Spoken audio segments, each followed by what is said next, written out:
स्वागत है आपका चाय पर चर्चा में। और देखिए, आज इतने शानदार बुलिश नोट पे बाजार की क्लोजिंग हुई है, ऐसा लगता है कि मंथली एक्सपायरी के लिए बाजार बहुत ही बुलिश मोड में आता हुआ आज के दिन दिखाई दिया।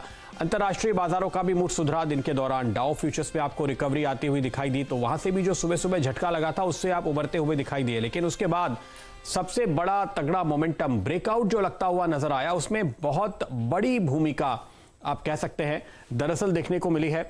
जो 4 बजे वित्त मंत्री निर्मला सीतारमण की आज प्रेस कॉन्फ्रेंस होने वाली है उसकी, क्योंकि आप देखिए जो आंकड़े लक्ष्मण जी हमें बता रहे थे, 50,000 करोड़ रुपए का निवेश किया जाएगा। ये योजना बनी है गांवों में रोजगार पैदा करने के लिए। इसका कर्टन रेजर जो प्रधानमंत्री गरीब कल्याण रोजगार योजना शुरू होने वाली है, उसका कर्टन रेजर 4 बजे आपको वित्त मंत्री निर्मला सीतारमण की ओर से मिलेगा। लेकिन बाजार इसको एक 50,000 करोड़ के स्टिमुलस के तौर पे देख रहा है और इसलिए आपने क्रॉस द बोर्ड तेजी देखी तमाम स्टॉक्स में। हम पाइप स्टॉक्स की बात कर रहे थे, चाहे वो जिंदल सौ हो, मैन इंडस्ट्रीज हो, इन सभी में काफी जबरदस्त तेजी देखी। हमने ईपीसी कंपनीज में अहलूवालिया कॉन्ट्रैक्ट्स पे नजर डाली। आप देखिए अशोका बिल्डकॉन, केएनआर कंस्ट्रक्शन, ये सारे स्टॉक्स जो इस सेक्टर में है और जो ये उम्मीद कर सकते हैं कि उनको भी कुछ ऑर्डर्स मिल सकते हैं, वहां पे आपने एक अच्छी खासी तेजी आते हुए देखी। आपने बहुत ही शानदार तेजी एवरेस्ट इंडस्ट्रीज में देखी, HIL जिस पर बाद में हर्षिता ने नजर डाली। ये सारे स्टॉक्स जिनको उम्मीद की जा सकती है कि अगर आप गांवों के इंफ्रास्ट्रक्चर को बिल्ड करने के लिए कोई प्रोजेक्ट बनाएंगे तो रोजगार तो पैदा करना है, उसके साथ साथ इंफ्रा भी बिल्ड करना है, ये इरादा नजर आ रहा है। ये अब तक जो जानकारी हमारे पास है वो है 4 बजे वित्त मंत्री बताएंगी और फिर शनिवार को प्रधानमंत्री इस योजना की पूरी तस्वीर आपके सामने रखेंगे, इसको एक हरी झंडी दिखाएंगे। लेकिन बाजार ने आज ऑलरेडी एक हरी झंडी, एक हरा रंग देख लिया, चारों तरफ हरियाली देखने को मिली है। हमारे साथ हर्षिता जुड़ी हुई हैं और यतिन मोता भी जुड़ रहे हैं। हर्षिता, बताइए आपकी नजर कहां रही बाजार में? प्रदीप, रेलवे कंपनियां जो आपने इरकॉन का जिक्र किया और उसके बाद हमने देखा राइट्स और RVNL में अच्छी खासी तेजी देखने को मिली। और कुछ ही देर बाद जब वो खबर आई कि सरकार ने एक 471 करोड़ का रेलवे वाला ऑर्डर स्क्रैप कर दिया है, इसके कुछ डिटेल्स इनफैक्ट बाद में हाथ लगी। दरअसल Beijing national railway research and design institute को ऑर्डर दिया गया था और प्राइमरी जो स्कोप ऑफ वर्क था वो दरअसल सिग्नलिंग एंड टेलीकम्युनिकेशन वर्क था। कानपुर दीनदयाल उपाध्याय सेक्शन के लिए 417 किलोमीटर का बैंड है।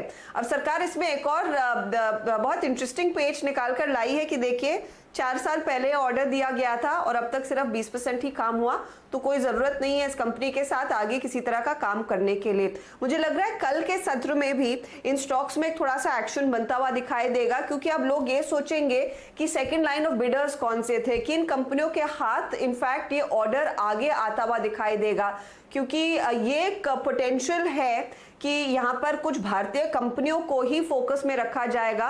और शायद यही वजह थी कि फिर से हमने देखा ये रेल इंफ्रा वाली कंपनियों में आज तेजी बनती दिखाई दी। 9% देखिए इरकॉन जैसा स्टॉक भागा, राइट्स में हमने देखा अच्छा खासा वॉल्यूम पर खरीदारी हुई है।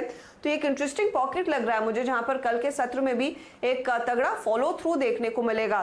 मैं कोशिश कर रही हूँ कि ये दूसरे बिडर्स के नाम अगर मिल जाए तो शायद एक और क्लियर पिक्चर सामने पेश होगी हमारे दर्शकों की कि किन कंपनियों के लिए ये एक ज्यादा बड़ा बेनिफिशियल रह सकता है।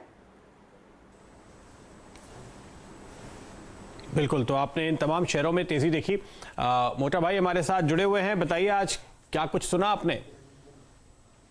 देखिए प्रदीप, आज हमने देखा ओवरऑल एक सेक्युलर बुल रन सा था, तो mid cap, small cap, large cap सभी कुछ आज बहुत बेहतरीन तरीके से चल रहा था। इनफैक्ट अगर आप निफ्टी की बात करें तो 40 स्टॉक्स जो है निफ्टी में से वो हरे रंग के साथ बंद हुए और लीडरशिप जैसे कि मैं बता रहा था वो आई रिलायंस इंडस्ट्रीज से और बैंक से। तो हमने ये देखा कि चाहे वो HDFC बैंक हो, एक्सिस बैंक हो, ICICI बैंक हो, इन सभी बैंक्स में हमने 3 से 4% की बढ़ोतरी देखी। रिलायंस इंडस्ट्रीज में 3% की बढ़त देखी। चाहे वो बजाज फाइनेंस क्यों ना हो, अगर आप फाइनेंशियल सर्विसेज की बात करें तो मेरे हिसाब से ओवरऑल बेसिस पे एक्स टेक्नोलॉजी और टेलीकॉम आज हमने बहुत अच्छी तरीके से रैली देखी। और अगर आप मिड कैप्स की बात करें, जैसे हर्षदा बता रही थी कि रेलवे स्टॉक्स फोकस में थे, कहीं ना कहीं पेपर स्टॉक्स फोकस में थे, टाइल्स की कंपनियां फोकस में थी। काफी सारी टाइल कंपनीज में डबल डिजिट का गेन देखा गया, क्योंकि हम बहुत सारा जो है टाइल इंपोर्ट करते हैं चाइना से। तो टाइल्स कंपनीज में भी ट्रैक्शन था, टायर कंपनीज में भी ट्रैक्शन था। तो मेरे हिसाब से चाइना का सब्स्टिट्यूशन जहां इंडस्ट्री में देखने को मिल रहा है या कॉम्पिटिटिवनेस पे एज देखने को मिल रही है, वो सारे के सारे स्टॉक्स आज के सत्र में काफी अच्छी तरीके से फोकस में थे। बिल्कुल, तो आपने देखा इन तमाम स्टॉक्स पे शानदार मूव देखने को मिला आज के ट्रेड में। कुल मिलाकर बाजार में मार्केट ब्रेथ बहुत ही स्ट्रांग थी। बढ़ने वाले शेयर्स की तादाद आपको कहीं ज्यादा नजर आएगी, 3 से 3.5 गुना आप कह सकते हैं गिरने वालों के मुकाबले। तो पूरी तरह से बुल्स ने डोमिनेट किया है आज बाजार को। और किन पॉकेट्स पर आपकी नजर होनी चाहिए कल के लिहाज से, ये भी बताएंगे, लेकिन एक ब्रेक के बाद।